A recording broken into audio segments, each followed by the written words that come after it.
sauti ikatoka katika lile wingu ikisema, huyu ni mwanangu mpendwa wangu ninayependezwa naye, msikieni yeye.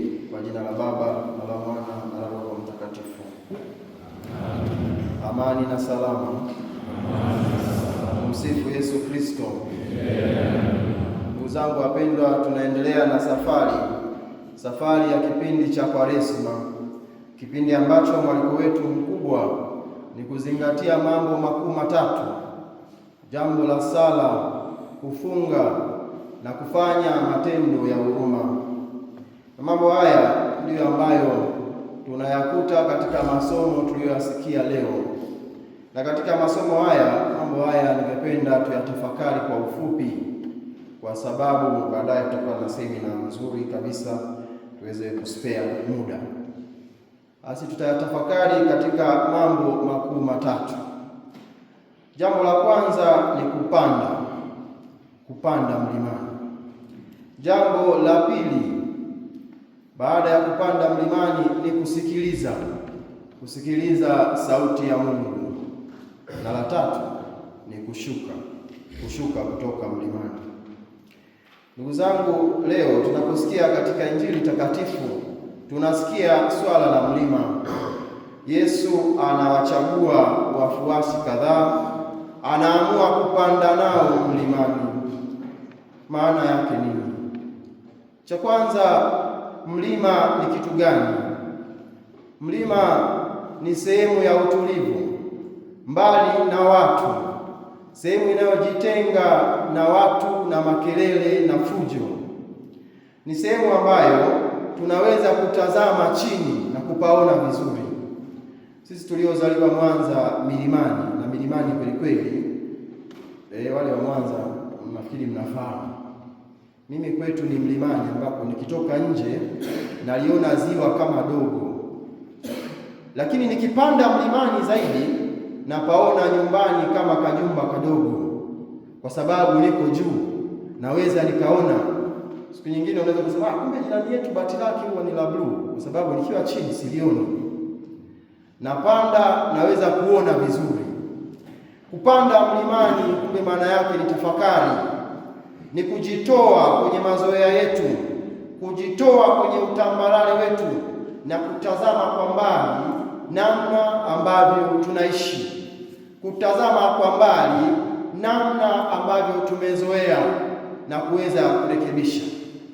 Kwa wale wazee wa kandanda ni rahisi sana kukosoa watu wanaocheza mpira ukiwa nje. Rahisi sana.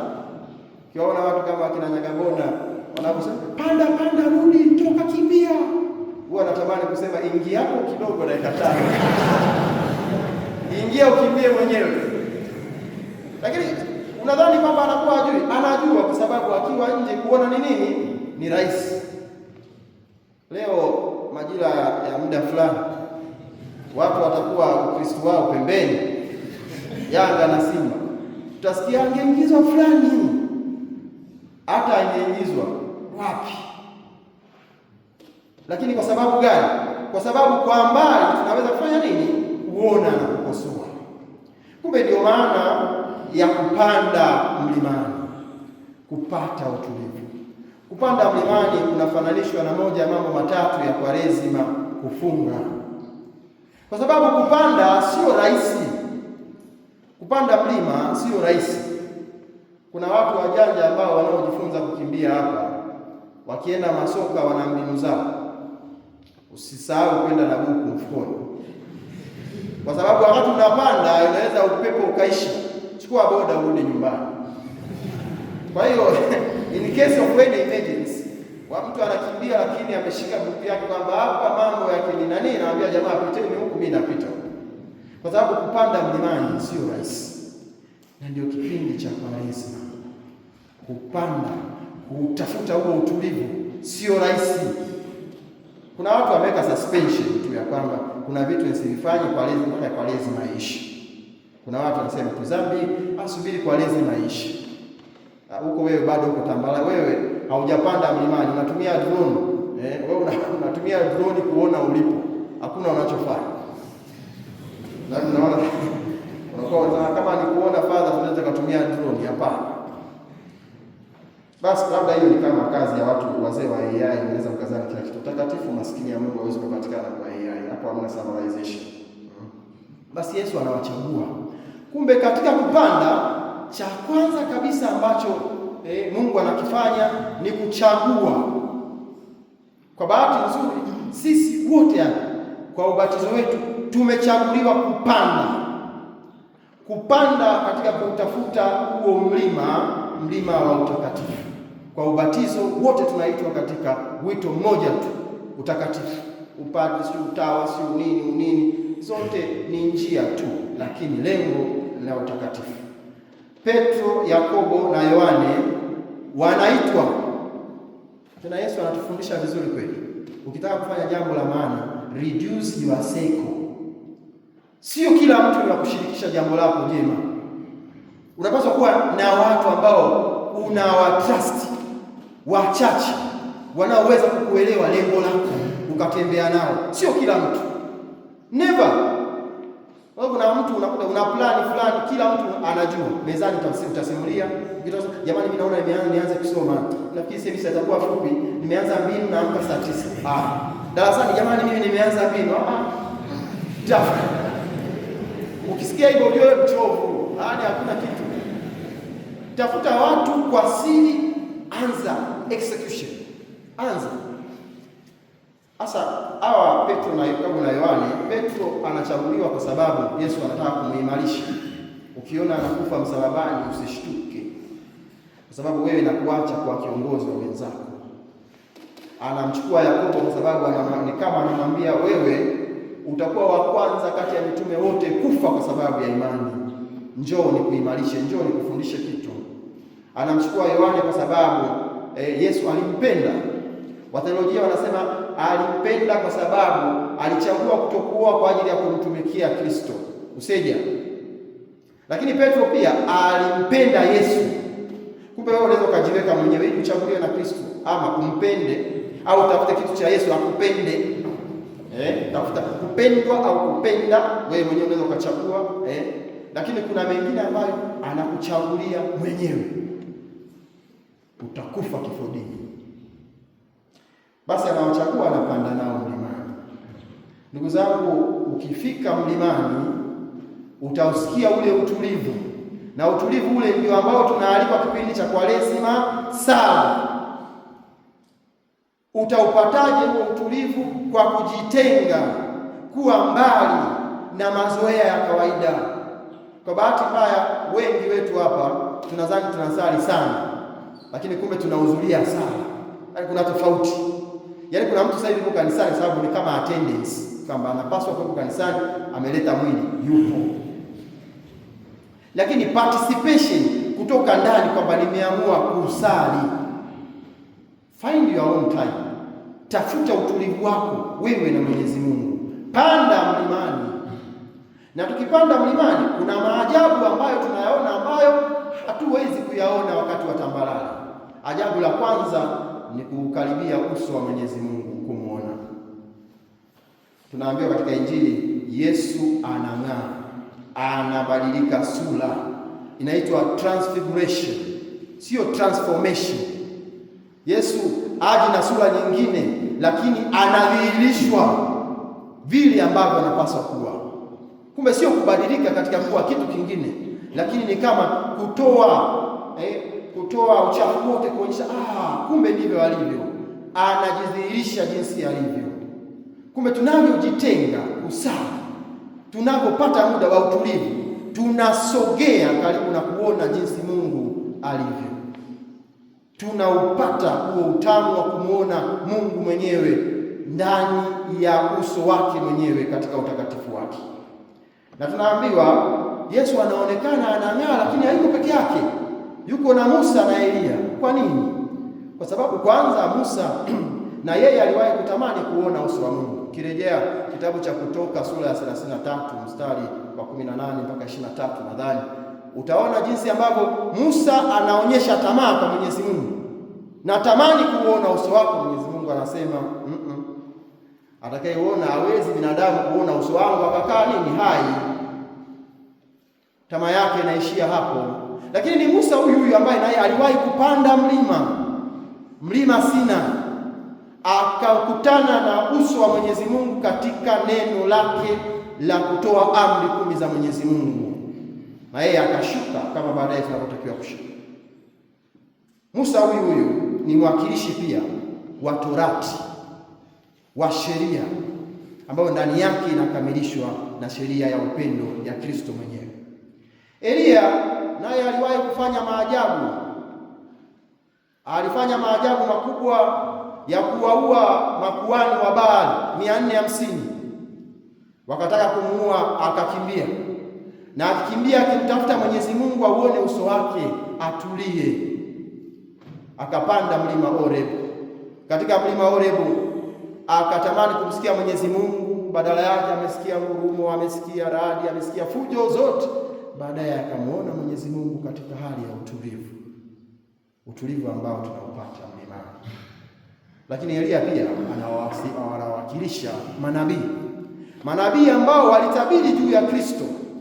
Kumbe wanapokuwepo Musa na Eliya, wanaonyesha wazi ukamilifu wa neno lililotabiriwa ambalo ni Kristo mwenyewe. Wanaonyesha wazi kwamba mitume wanaliona neno la kweli, wanamuona Mungu katika neno, yule ambaye ndiye mkombozi wetu. Tumsifu Yesu Kristo. Ndugu zangu, tumwombe Mwenyezi Mungu atusaidie leo juhudi ya kipindi hiki cha Kwaresima. Usichukulie mzaha, panda. Tafuta namna yoyote katika udhaifu wako wote, tafuta namna yoyote ya kupanda. Si rahisi, tafuta kafimbo kakupandia, chochote kile kinachowezekana kukusaidia kutoka katika mazoea yako. Ondoka katika utambalali wako. Ondoka katika mazoea yako. Huwezi kukua kama utoki kwenye utambalali wako. Huwezi hata siku moja, huwezi. Haiwezekani.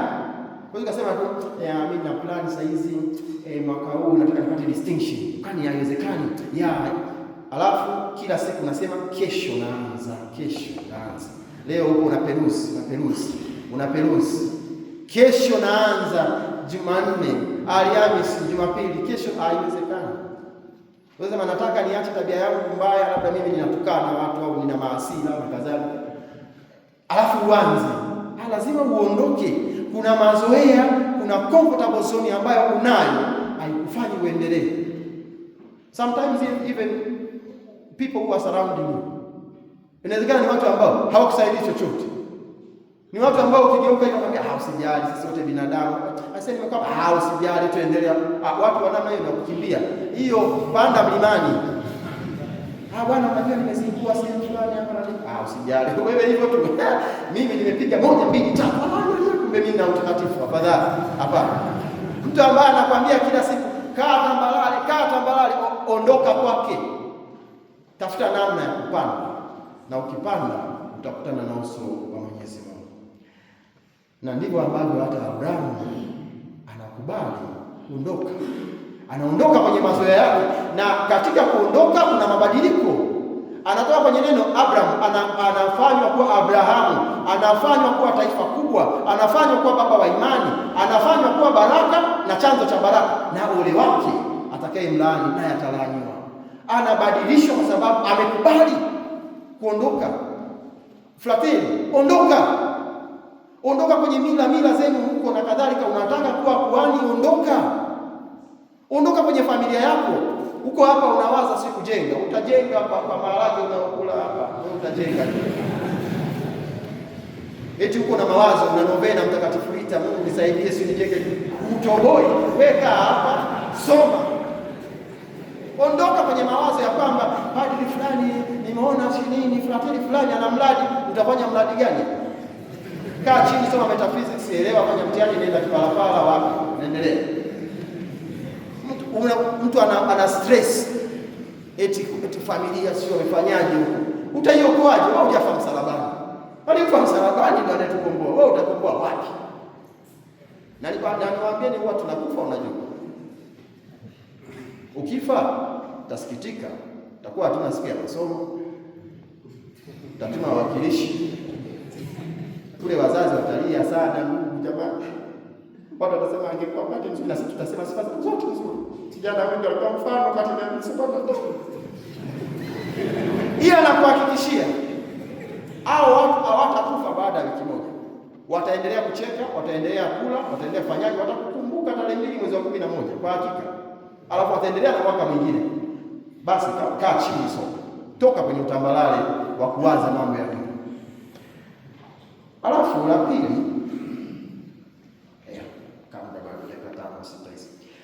La pili, tunaalikwa leo kusikiliza. Kusikiliza. Petro anakuwa mtundu kama kawaida, kama tulivyo watu wengi. Anaona utukufu uso wa Kristo na kadhalika.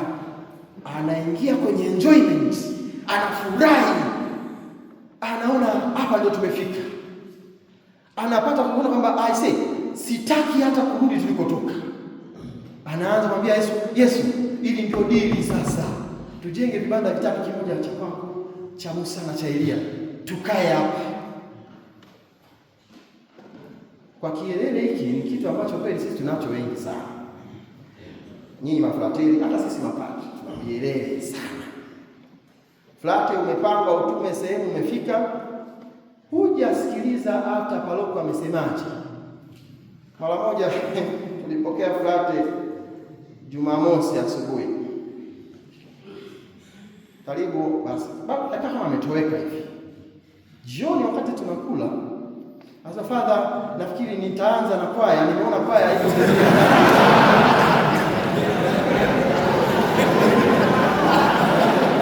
Sasa paroko wangu alikuwa ndio mtaalamu wa muziki. Nishasikia kuna bwana mmoja anaitwa Yolamiro. Nishasikia Yolamiro. Yule ni mtaalamu wa muziki. Paroko wangu ni mtaalamu wa muziki. Anamtazama tu. Anambia basi utaanza kuwafundisha. Yana pia nimeona kama hamna viwawa hapa. Wakati huo tuna viwawa karibu 400. Anasema Jumamosi hii saa 2 mpaka saa 2 usiku umegundua kwamba hamna viwawa. Wanalala kanisa. Na sisi mapadri vile umepangwa parokia fulani, umefika siku ya kwanza ya kujitambulisha. Ushaanza kusema naona kanisa limechoka, tutabadilisha kanisa. Unajua wanaela watu. Kuna kakielele fulani tunako kakukurupuka kufanya kitu fulani. Kukurupuka. Pumzika. Yaani wewe sio Superman. Pumzika. Study. Tena kwa experience tu. Hata chukua muda mrefu kustudy mazingira. Unafikiri hata leo wakuta unajua walikuwa wanahusiana na watu wengine namna gani? Pumzika. Sasa Mungu kwa kuona hivyo anatokea katika wingu na kutoa sauti. Na wingu ni ishara ya kuelekeza. Ni Google Map. Wingu lilikuwa linatumika katika Agano la Kale katika kuwaelekeza wana wa Israeli njia. Mungu anawaonyesha hawa kwamba sasa na nyinyi taifa jipya, na waonyesha njia, na njia ni moja tu, kusikiliza. Kusikiliza nini? Kumsikiliza Kristo. Mafrateli, sikilizeni. Kaeni chini msikilize. Mna muda mwingi mmewekwa hapa kwa ajili ya kusikiliza. Kanisani mnasikiliza, darasani mnasikiliza, conference mnasikiliza. Mimi nakuwa na conference zangu. Kuna vipindi ambavyo naamua na kikata sababu sijapewa nani conference. Naweka tu msimlezi. Conference mnasikiliza. Jaribu sana kumwomba Mwenyezi Mungu akusaidie kusikiliza na kuelewa. Sikiliza. Sikiliza. Na katika kusikiliza ndio kunaleta mabadiliko ya kweli. Kusikiliza. Na la mwisho ni kushuka mlimani. Kushuka mlimani.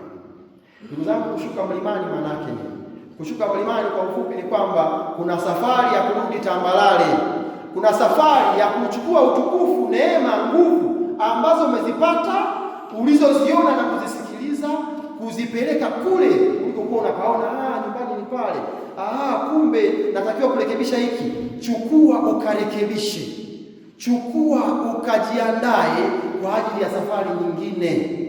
Shusha na ushuke. Shuka na ushuke. Sasa hata namna ya kushusha neno la Mungu, jifunze hata kushusha neno la Mungu. Umeambiwa bwana Frate utatoa tafakari kwa ibada ya watoto. Huko pale unaanza kusema Fulton Sheen sio alisema hivi. Wewe shuka, cheza nao watoto namna gani waelewe hata kitu kimoja vitu kimoja viwili. Basi umeenda ni msikiti moyo mtakatifu wa Yesu. Unaona tu wanapoingia wenyewe ni vibibi vinagonga goti kwa shida. Unaanza kuambia sijui canon law, sijui nini, sijui nilisoma kitabu kimoja, sijui nani. Wewe shuka. Sasa katika kushuka tunashuka sisi katika kulishusha hilo neno tulilopokea, lakini katika kuwafanyia watu wengine matendo ya huruma. Matendo ya huruma tunayafanya, kile tulichokipokea tunakigawa kwa watu wengine. Na mwishoni tunaposhuka hatuishii kwenye kushuka. Yesu anapowachukua wafuasi wake, lengo lake ni kuwaimarisha ili waweze kuelewa fumbo la ukombozi utakaotokea katika Triduum Pasquale, utakaotokea katika siku ya Ijumaa Kuu. Wasishangae, kumbe safari yetu ya kushuka tena ina safari nyingine ya mlima mwingine, sio Tabor tena, ni mlima Kalvari, kwenda kujifunza namna nzuri ya kujitoa sadaka kwa wengine. Ukishajifunza unapaswa tena kushuka kwa ajili ya kuwagawia wengine kutoka kwenye mlima Kalvari. Kalvari hapo Yesu anajitoa kwetu na anatoa sakramenti ambazo ndani ya sakramenti zinatufanya na sisi kufanya transfiguration ya kwetu. Kwa ubatizo tunafanya transfiguration, tunaonyeshwa kwamba sisi ni watoto wa Mungu. Kwa kitubio tunafanyiwa transfiguration from the sinner to the saint. Kwa kipaimara tunafanywa imara na kadhalika. Lakini Kalvari hiyo utamu wake ni kwamba Kalvari hiyo tunayo kila siku sasa. Kalvari hiyo sasa ni altare. Katika altare ndipo sasa hivi ndio mlima wetu ambao tunapanda tu. Wote tunapoongewa kengele tunaambiwa njoo panda mlimani. Padre anaponyanyua Ekaristi Takatifu ni Kristo anayenyanyuliwa Kalvari. Tunampokea, tunaondoka naye mlimani. Padre anasema mwisho wa misa, nendeni na amani mkaitangaze injili ya Bwana. Maana yake shuka, nenda. You are not alone, unatoka na Kristo, shuka. Nenda katangaze injili ya Bwana. Tumwombe Mwenyezi Mungu atusaidie tupande mlimani katika kipindi cha Kwaresima kwa njia ya kufunga. Tumwombe Mwenyezi Mungu atusaidie tuisikilize sauti yake kwa njia ya sala, na tumwombe Mwenyezi Mungu atusaidie tushuke kwa njia ya kutenda matendo ya huruma. Tumsifu Yesu Kristo.